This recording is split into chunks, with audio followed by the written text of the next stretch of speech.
Nah, yang perlu kita waspadai adalah apabila fenomena El Nino terjadi bersamaan dengan musim kemarau.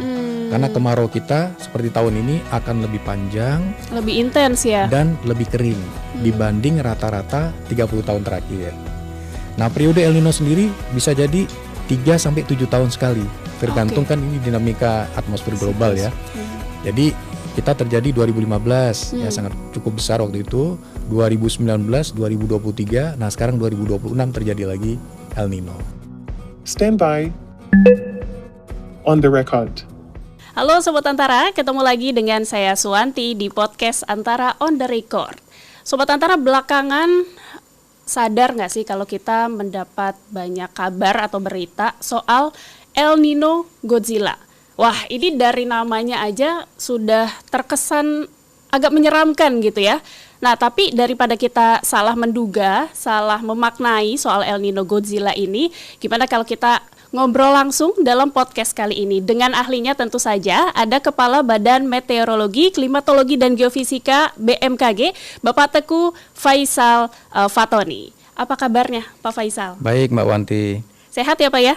Alhamdulillah sehat. Pasti kalau saya bisa tanya, ini di tengah kesibukan sehari-hari, di tengah kabar soal cuaca yang kadang tidak menentu, kemudian ada info soal El Nino Godzilla gitu ya. Ini dikejar-kejar nggak Pak sama pertanyaan publik, sama pertanyaan wartawan soal hal ini? Iya benar, sudah pasti ya. Sudah pasti ya, jadi harus sering memberikan informasi yang tepat pastinya Pak ya? Iya, tak kenal lelah memberikan diseminasi informasi yang benar dan tepat kepada masyarakat. Oke, dan tentunya saya terima kasih banyak sama Pak Faisal karena sudah berkenan ngobrol kita di podcast Antara untuk membedah lebih lanjut soal El Nino Godzilla dan isu-isu lainnya soal cuaca, iklim. Dan kalau kita bicara soal BMKG Pak, kita kan tahunya BMKG lembaga yang memang bahasannya nggak jauh-jauh ya dari cuaca, perakiraan cuaca, kemudian fenomena iklim gitu ya, kemudian ada peringatan tsunami, gempa bumi dan lain sebagainya. Tapi infonya adalah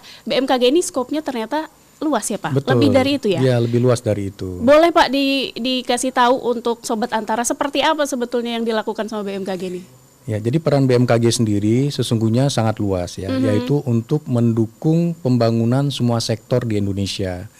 Mulai dari sektor pertanian, kemudian pariwisata, kemudian energi, infrastruktur, tentunya juga di bidang perhubungan seperti penerbangan, kemudian pelayaran dan juga transportasi darat. Iya. Dan juga di bidang kesehatan. Jadi di banyak bidang kita terlibat sebenarnya. Kesehatan juga seperti apa nih Pak? Mungkin kalau pertanian terkait nih ya dengan cuacanya, misalnya apakah kekeringan, apakah curah hujan bagus atau tidak gitu ya. Betul. Tapi kalau kesehatan gimana Pak? Nah, jadi BMKG itu melakukan kajian bekerjasama dengan Dinas Kesehatan dan Kementerian Kesehatan itu dengan data-data selama 30 tahun terakhir dan juga kondisi dari iklim, ya suhu, tekanan udara, kelembaban, arah angin dan sebagainya dikaitkan dengan data-data terkait penyakit gitu. Misalnya malaria, demam berdarah, muntaber.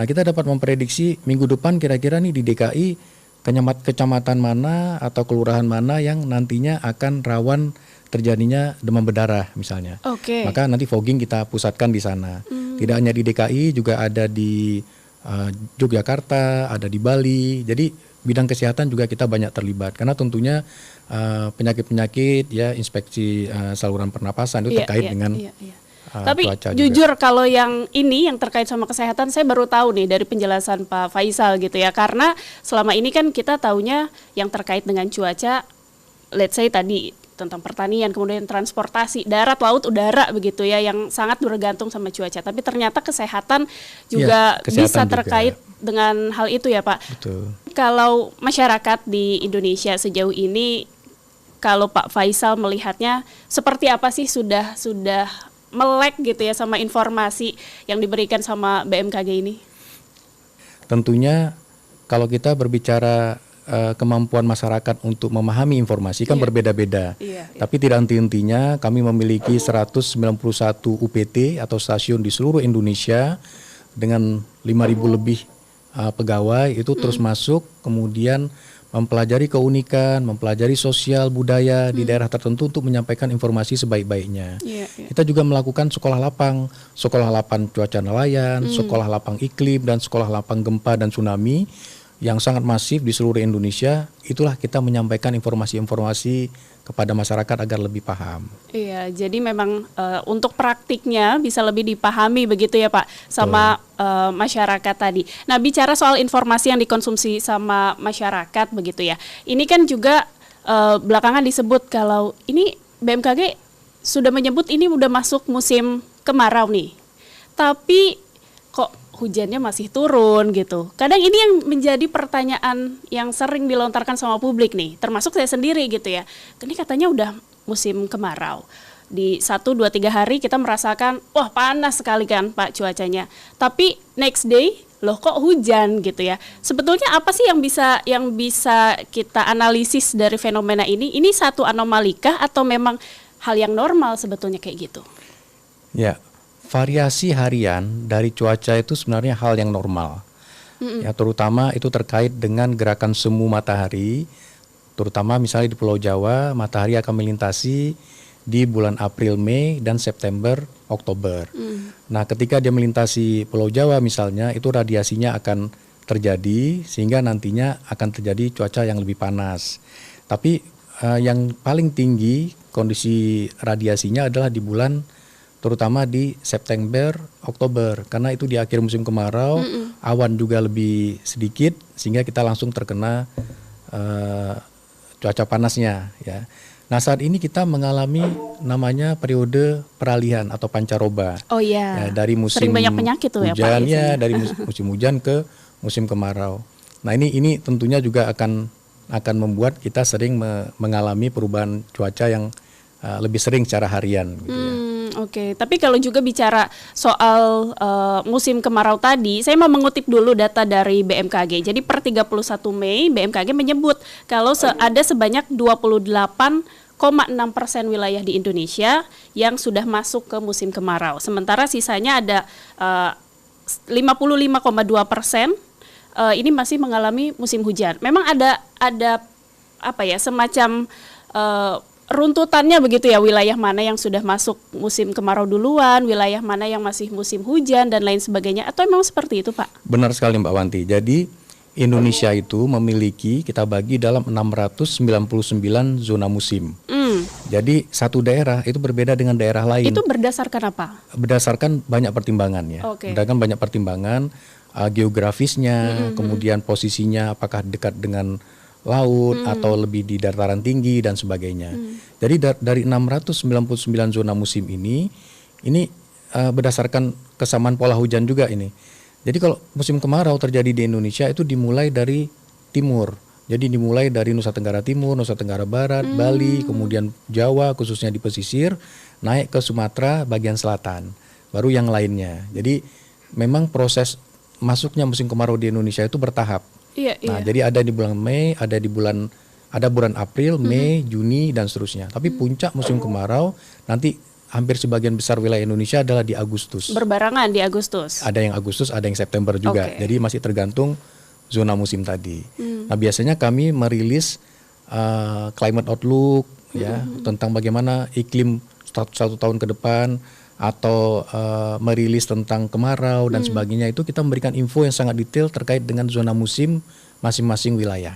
Kemudian Pak, kalau kita masuk ke tadi bahasan utama kita soal El Nino Godzilla, boleh ya Pak ya? Boleh. Ini El Nino Godzilla katanya adalah istilah yang ternyata bukan istilah baru. Ini sudah sejak 2015 kalau saya cari tahu gitu ya, 2015 sama ilmuwan NASA istilah ini dimunculkan. Tapi ternyata ini bukan istilah resmi ya yang dipakai sama lembaga-lembaga baik di Indonesia maupun secara internasional gitu ya Pak ya? Betul seperti itu. Jadi gini, saya ceritakan dulu nih karena kita kan harus paham dulu apa itu musim kemarau, apa itu El Nino. Jadi musim kemarau, musim hujan itu adalah fenomena yang terpisah dari El Nino. Kalau karena kita mengalami ada monsun Asia yang mendatangkan lebih banyak hujan, ada monsun Australia yang lebih kering, kita mengenal dua musim nih di Indonesia, yaitu musim hujan dan musim kemarau pada sebagian besar wilayah Indonesia. Tapi El Nino sendiri itu adalah semacam dinamika dari atmosfer laut yang terjadi di Samudra Pasifik bagian tengah hingga ke timur, kalau suhu permukaan lautnya itu naik, ya itu kita sebut fenomenanya El Nino. Kalau dia turun, kita sebut fenomenanya La Nina. Yeah. Kalau naik El Nino, ya maka di Asia Tenggara, Australia, Oceania itu akan mengalami musim yang lebih sedikit hujannya, atau kita sebut musim kemarau nanti hujannya lebih sedikit. Tapi kalau La Nina sebaliknya. Nah, pada bulan Maret BMKG memberikan prediksi bahwa kita akan fenomena El Nino akan terjadi di tahun 2026 ya, kurang lebih akan terjadi di bulan Juni waktu itu kita sampaikan. Nah, lalu WMO, Pusat Meteorologi Dunia di bawah PBB itu sudah merilis per 2 Juni bahwa El Nino akan terjadi. Nah, ini kita perlu lihat bahwa BMKG itu bersama dengan semua lembaga-lembaga resmi internasional bidang meteorologi, klimatologi itu merilis prediksi terkait terjadinya El Nino. Nah, di dunia internasional dan juga layanan iklim global itu kita menyebut El Nino itu lemah, moderat, kuat hingga sangat kuat. Ada kategorinya. Secara resmi berarti. Betul. Ya. Nah, lalu di tahun 2016 tadi disebut ya, ada ilmuwan NASA yang memberi nama, yang kalau sangat kuat namanya Godzilla El Nino gitu ya.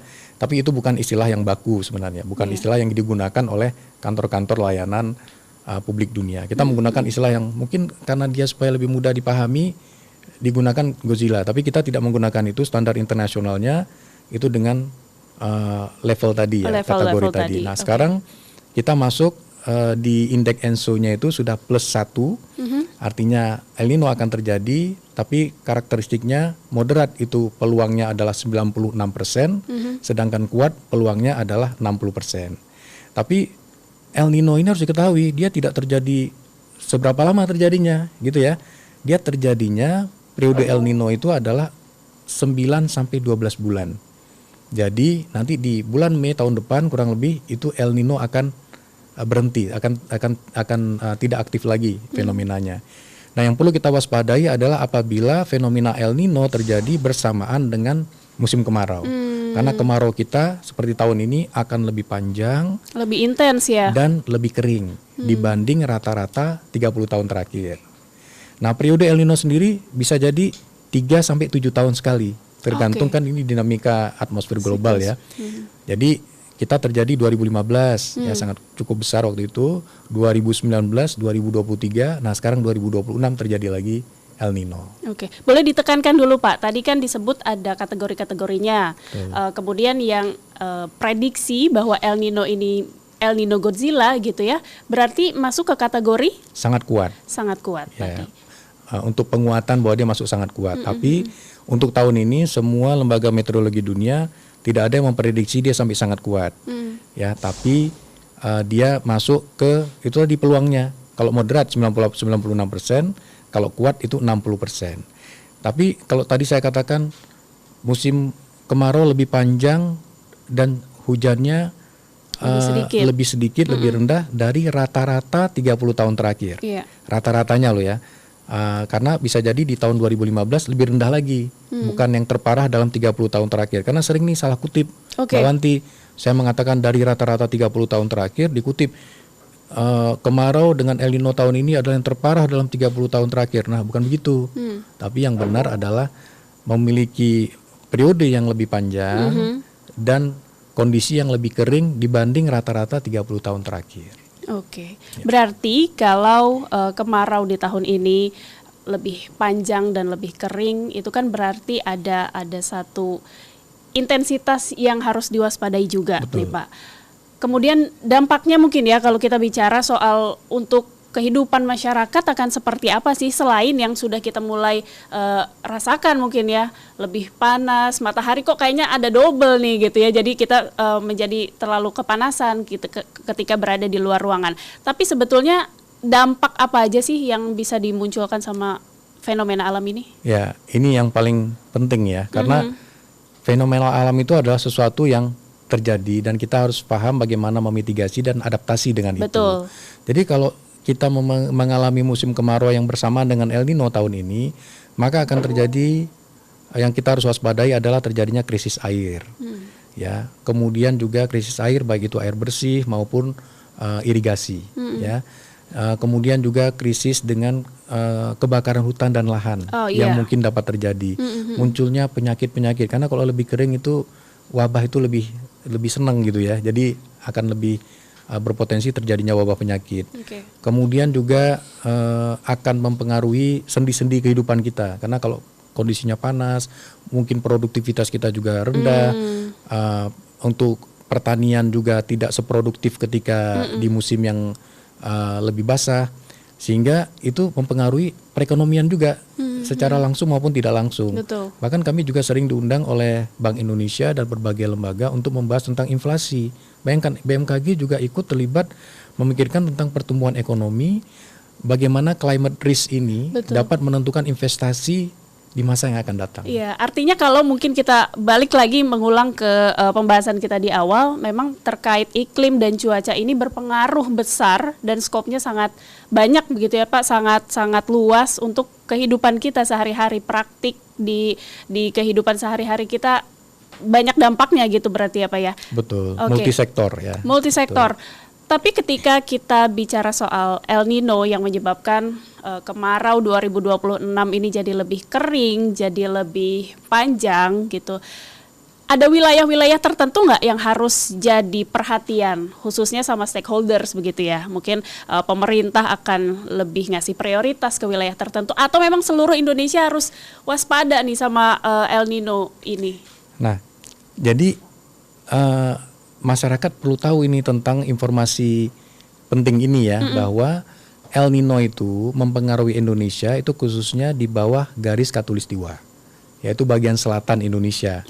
Tapi beberapa daerah di utara juga terpengaruh, seperti Aceh bagian timur, kemudian Riau, Kepulauan Riau itu akan terpengaruh, kemudian Sumatera Selatan, Lampung, seluruh Jawa, Bali, Nusa Tenggara itu akan terpengaruh oleh El Nino ini. Yang Aceh kenapa ikut terpengaruh juga Pak? Ya itu tadi ada pengaruh kondisi geografis, ada pengaruh pola hujan dan sebagainya. Jadi ada beberapa tempat yang juga perlu informasi yang lebih detail.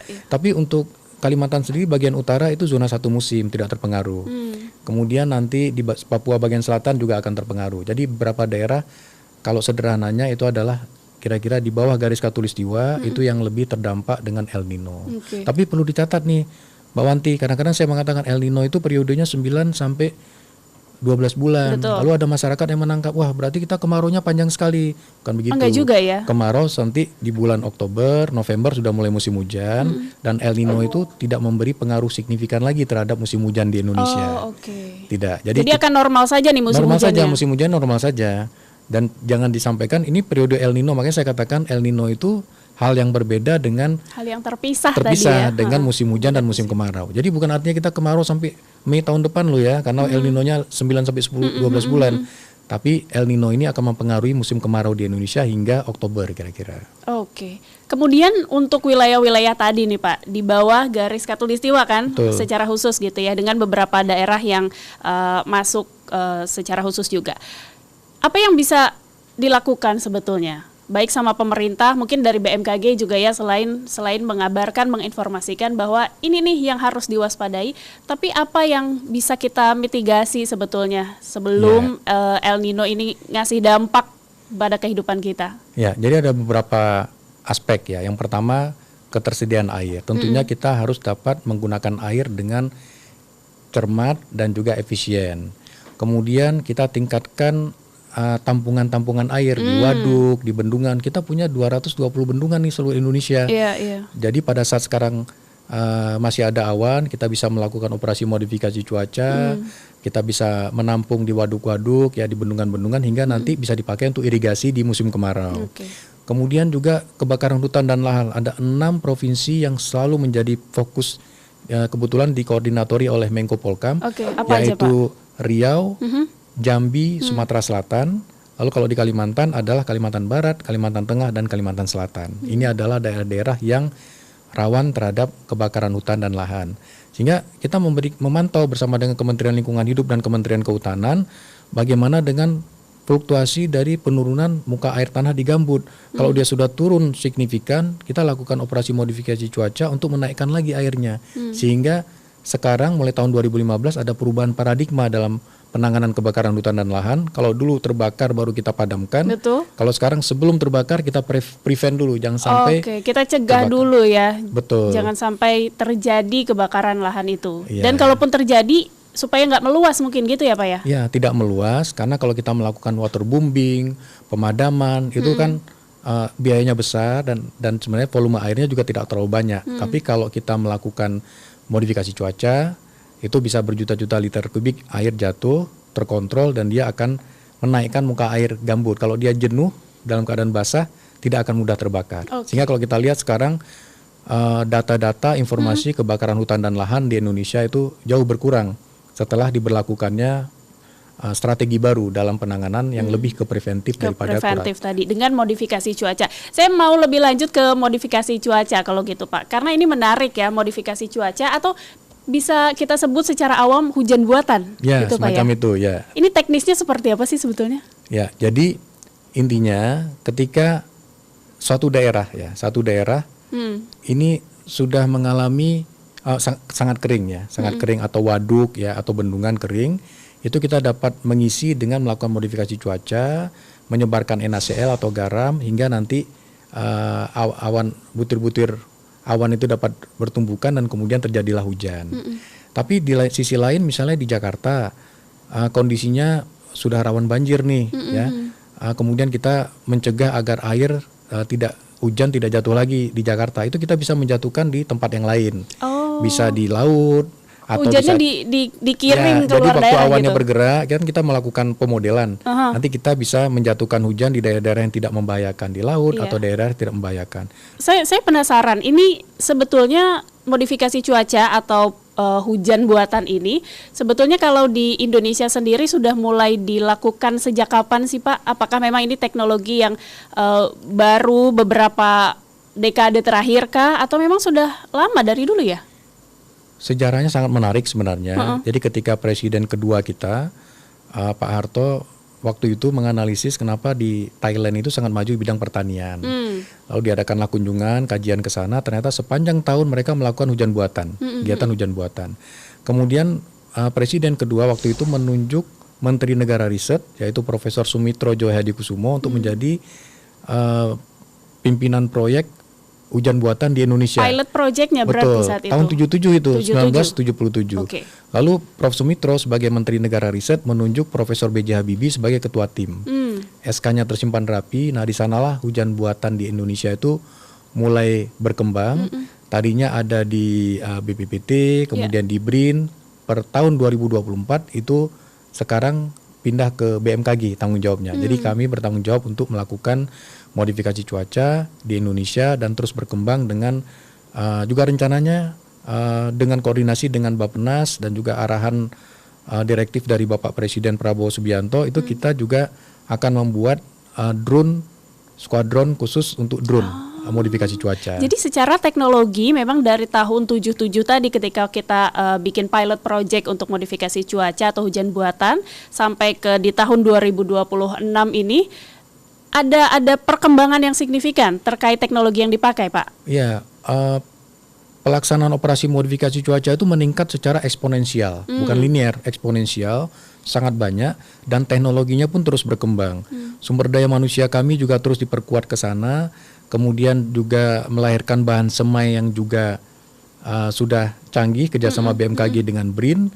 Kemudian kita mencoba untuk bisa melaksanakan dengan lebih luas lagi. Jadi kita menggunakan skuadron drone dan BMKG dengan fungsinya sebagai regulator dan operator ini kemudian dapat mengarahkan bekerjasama dengan BNPB juga operator-operator swasta termasuk TNI AU untuk dapat melaksanakan operasi modifikasi cuaca. Karena ini hati-hati, modifikasi cuaca itu harus ada regulatornya. Ya jangan sampai kita mengeringkan suatu daerah tapi menghujankan daerah yang lain. Nah, jadi ini harus ada regulator di tingkat nasional. Itu ada di BMKG. Bahkan Mbak Wanti di gedung-gedung tinggi di Jakarta, BMKG bekerja sama dengan BPBD DKI menempatkan ground based generator. Ya, jadi itu. setelah 2 minggu, 3 minggu tidak ada hujan di Jakarta, itu kan kualitas udaranya menurun. Betul. Nah, jadi kalau nanti ada awan, kita melepaskan uap air atau flare khusus, nanti akan terjadi hujan.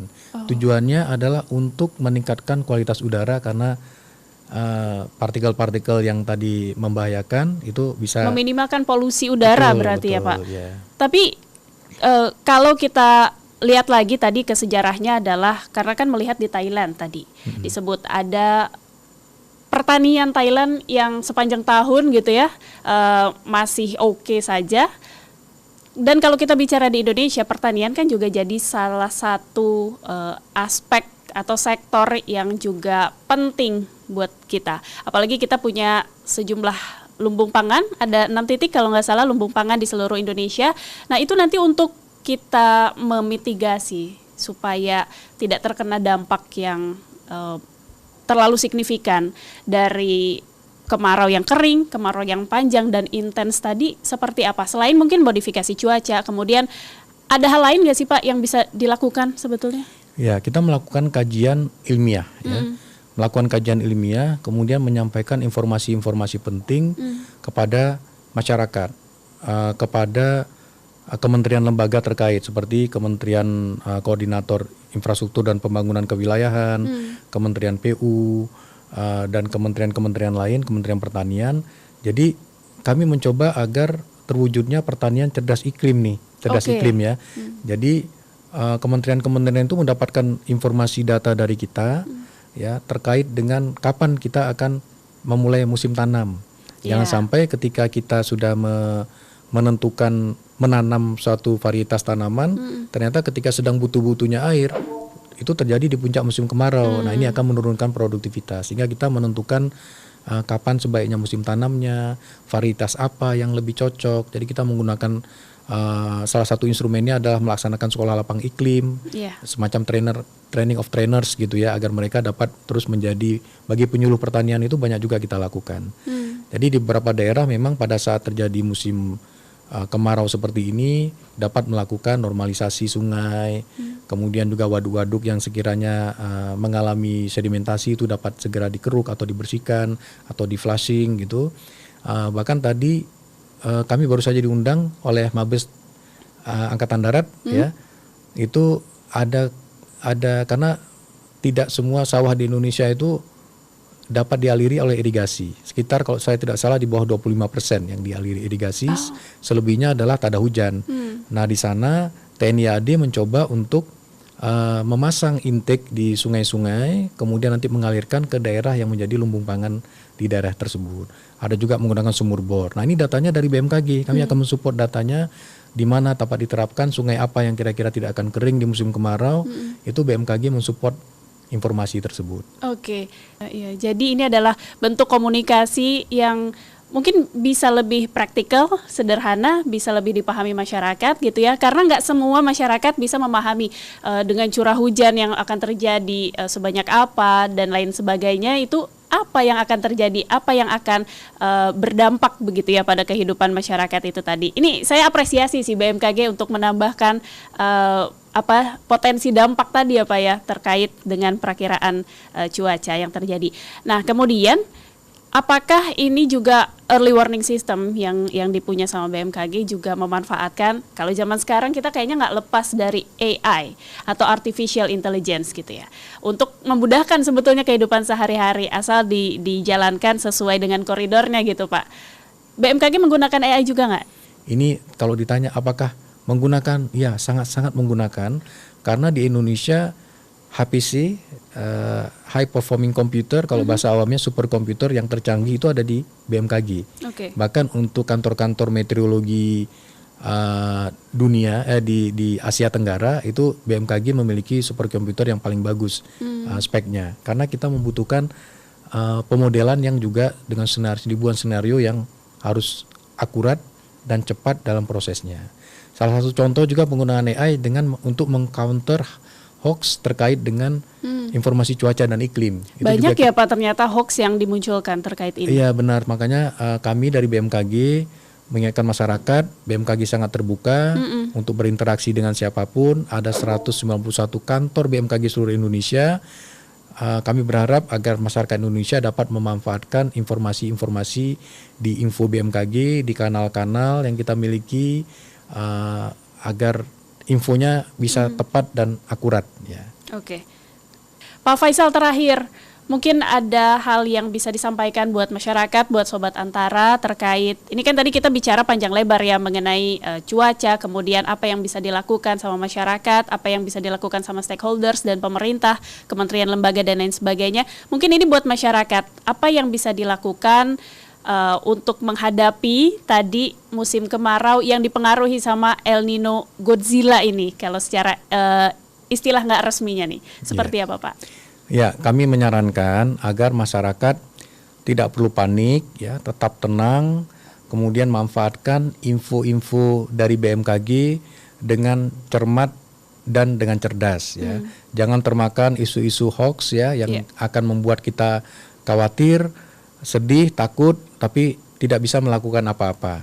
Jadi ketika ada fenomena seperti musim kemarau yang lebih panjang periodenya dengan kondisi yang lebih kering, itu masyarakat juga siap dengan antisipasi, siap dengan adaptasi dan mitigasinya seperti yang banyak dituangkan dalam konten-konten yang diberikan oleh BMKG, seperti berhemat air, kemudian menjaga kesehatan, minum yang cukup sehari 2-3 liter atau 8 gelas, kemudian melihat informasi cuaca apabila akan beraktivitas di luar, itu dilihat apakah sinar radiasi mataharinya akan mempengaruhi kesehatan atau tidak, jangan sampai dehidrasi, menggunakan pelindung pada kulit, topi yang lebih lebar, dan lain sebagainya. Jadi juga mengenali tanda-tanda akan kemungkinan terjadi penyakit akibat cuaca panas gitu ya.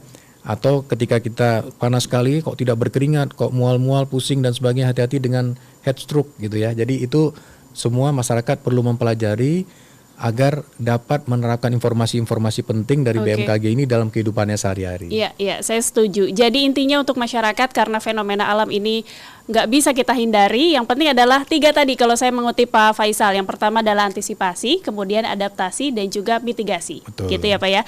Terima kasih banyak Pak Faisal, ini untuk ngobrol-ngobrolnya. Kita sudah bicara panjang lebar gitu ya soal cuaca, kemudian soal El Nino Godzilla juga, termasuk cara-cara untuk kita mitigasi dan antisipasi dampaknya yang bisa muncul di kehidupan kita sehari-hari. Sekali lagi terima kasih.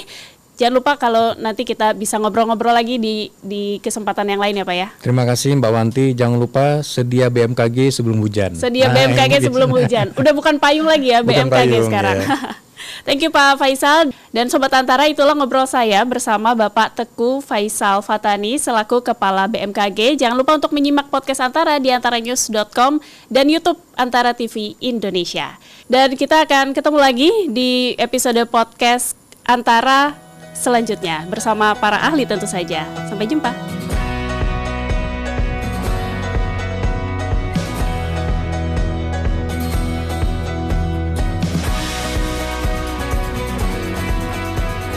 Stand by. On the record.